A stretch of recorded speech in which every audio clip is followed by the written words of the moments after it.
Allez, avec cette belle journée qui s'attend aujourd'hui, on va attaquer l'entretien du gros bibi. J'ai ouvert le capot pour vous montrer un petit peu. Donc, l'entretien, ça va consister à changer, comme je disais, à faire une vidange. Donc, le moteur est là, le filtre à huile est ici, c'est en bleu. Et pour accéder correctement à celui-ci et au bouchon d'évacuation de la vidange, il va falloir que je passe par en dessous et donc que j'enlève la jupe. Donc la jupe, c'est ce bout de plastique que l'on a en dessous. Hop là, que j'ai déjà en partie vérifié. Tout ça là. Voilà. Et donc il y a des vis qui le maintiennent, il y a 4-5 vis. Donc j'en ai défait une partie, mais ça commence bien. Surprise, comme beaucoup de choses dans ce fourgon. Hop, première surprise. C'est qu'il y a des endroits où c'est tout simplement bricolé à l'arrache parce qu'ils ont dû perdre les vis ou autre. Bon, c'est pas grave, on va défaire, on va tomber la jupe. J'ai sorti les différents éléments puisque je vais attaquer maintenant le bouchon de vidange. Donc les gants, ça va être indispensable, et entonnoir, carton. J'ai déjà tout mis en place là-bas. Voilà, donc j'ai un petit entonnoir, c'est un entonnoir qui me sert pour la moto, celui-là. Il est parfait, voilà. Et la vis ici. Alors attendez que je vous montre un peu mieux. Hop, voilà, ici. Ce qu'on voit là, ça, c'est le carter. Et là, la vis en étoile, c'est la vis de vidange. Donc il faut positionner mon petit bac pile poil en dessous, de manière à ce que quand je vais le desserrer, ça passe bien. Pour ce qui est de la vis, il faut toujours prévoir une vis de rechange, donc j'en ai déjà acheté une autre, avec le joint bien entendu. Et surtout, là quand je vais dévisser, je vais ouvrir le bouchon au-dessus, côté moteur, histoire que ça fasse un appel d'air et que ça coule plus vite. Et puis surtout, je vais faire attention parce que ça va être la douche, ça va sortir immédiatement. Dernier point sur ce bouchon, il peut être fragilisé ou collé, donc faites gaffe. Ça serait con de le casser dans le pas de vis et de galérer à l'enlever, même si je vais le changer par un neuf. Donc voilà, c'est parti pour le moment le plus crade et le plus sensible. Bon, mais maintenant que l'huile s'est parfaitement découlée entièrement du carter, je vais vous parler un petit peu du bouchon. Donc moi j'ai acheté ce bouchon là sur Autodoc, Oscaro, etc. Bon, voilà la référence au EM. J'ai pas marqué directement Iveco, mais ça semble faire le job.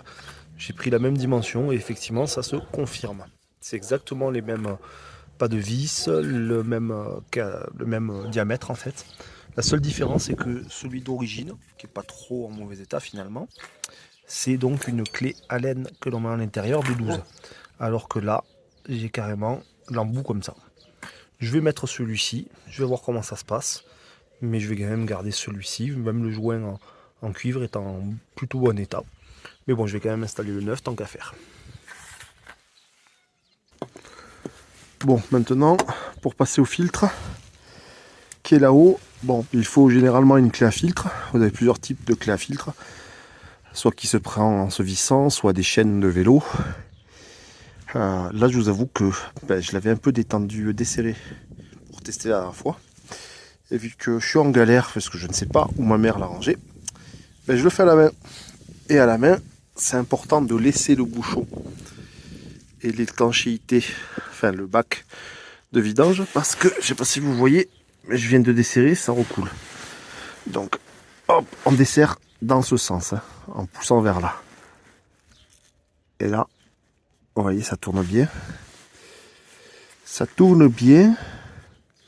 Et ça refait un appel d'air. Et donc on a de nouveau du liquide qui recoule.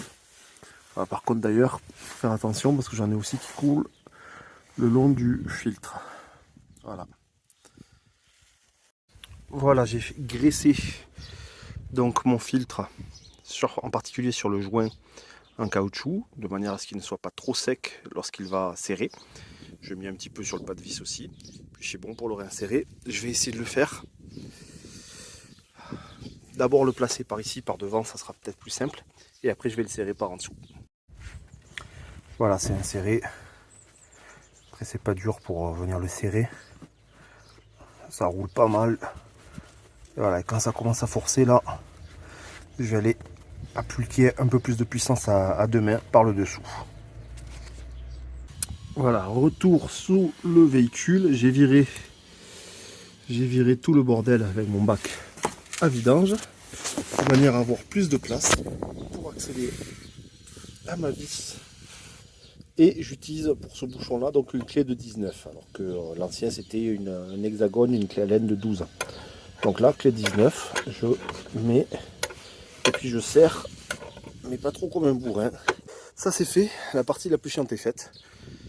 Puis maintenant je vais pouvoir remettre du liquide dans le moteur et un bidon de 5 litres de tuer.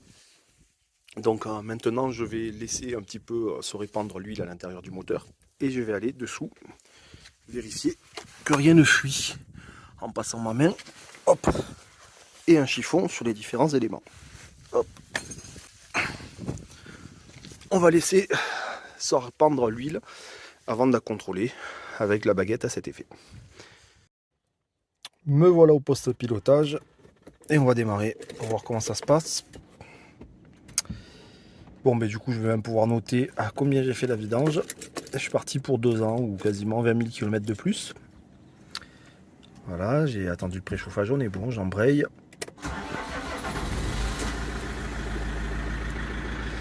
Ça démarre correctement.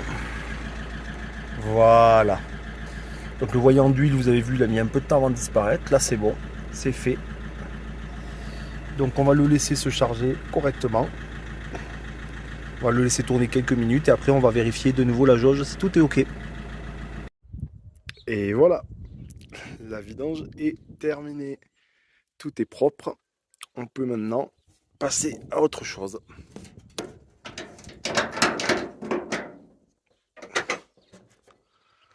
Par exemple, on va pouvoir faire l'entretien des freins. Le Geico a maintenant un liquide tout propre.